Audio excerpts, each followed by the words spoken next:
A lot in the papers about it, I can imagine, Elena.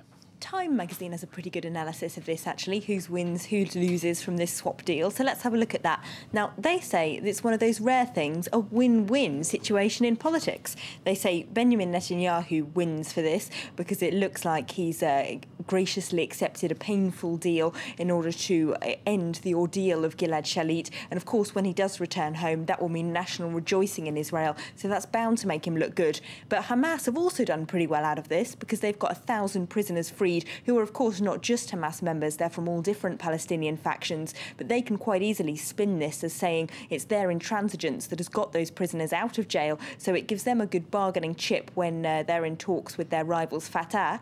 And Egypt wins from this as well. The new Egyptian government, the army there, has shown that they can be just as good a talking partner in Israel-Palestinian negotiations as Mubarak ever was. The only person who really loses, Time says, is Mahmoud Abbas, whose Palestinian Authority has had no say in these negotiations because he has no control at all over what goes on in Gaza, of course, which is run by Hamas, who are holding Gilad Shalit.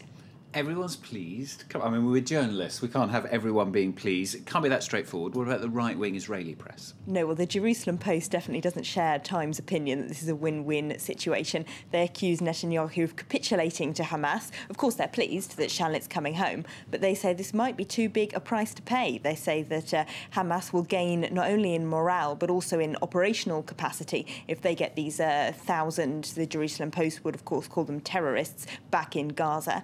And they also say Hamas will learn from this that kidnapping pays, because they've got those 1,000 prisoners out, then it will only encourage them to do it again, the Jerusalem Post thinks. So they're not particularly pleased with this swap deal. Why has it happened? They say it's because of the Arab Spring. They say that Netanyahu is worried that the current Egyptian government will be replaced by one that's much more pro-Hamas, so he won't have any kind of negotiating partner to broker these kind of deals in a few months' time. So he's decided to do it now, really, before it was too late. OK, let's have a look at one other of the main stories today, the Iran story, this plot apparently to kill the Saudi ambassador to the US. What are the press making of that? Well, The Guardian's diplomatic editor, Julian Borgia, has an interesting analysis. He says if the Saudi Arabian ambassador had actually been killed, this could easily have sparked an all-out war in the Middle East, saying that tension between Iran and Saudi Arabia is so high anyway. WikiLeaks cables released last year showed that Saudi Arabia has been putting loads of pressure on the US recently to crack down further on Iran. So this could easily have sparked conflict. But is that really in Iran's interest? Borgia says, well, no, it's difficult to believe that the Iranian regime would actually have ordered an assassination like this. The US says it's the Al-Quds Brigade, that elite military unit that's responsible, but they're directly under the control of Ayatollah Khamenei, who's a very cautious kind of man, not the kind of person who would spark a war with Iran this easily, he says. So also, of course, the Al-Quds Brigade is so efficient, The Guardian says, that if they were trying to kill you or me, we'd be dead. They wouldn't be employing random Mexican drug traffickers as intermediaries, which the US alleges happened here. So what is going on? The Guardian alleges that it could be to do with internal power struggles in Iran. This might be a group opposed to Ayatollah Khamenei who ordered this, maybe backing President Ahmadinejad, who might see that he would be able to seize advantage from the chaos that would be sparked by that kind of assassination. Yulia Tymoshenko in Ukraine, Daily Beast article.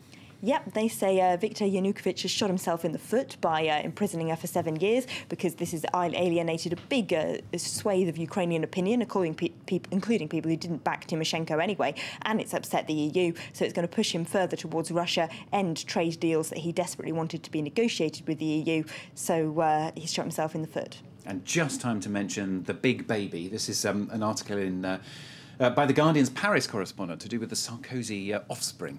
Yes, of course, that's expected any day soon, and Carla Bruni has insisted she won't expose it to media attention, but The Guardian's Paris correspondent, who's a seasoned Sarkozy watcher, says she doesn't believe that for a second. She says they can clearly see the electoral advantage in this, the presidential couple, and we're bound to get lots of secretly leaked or accidentally leaked photos of Daddy Sarko and the baby.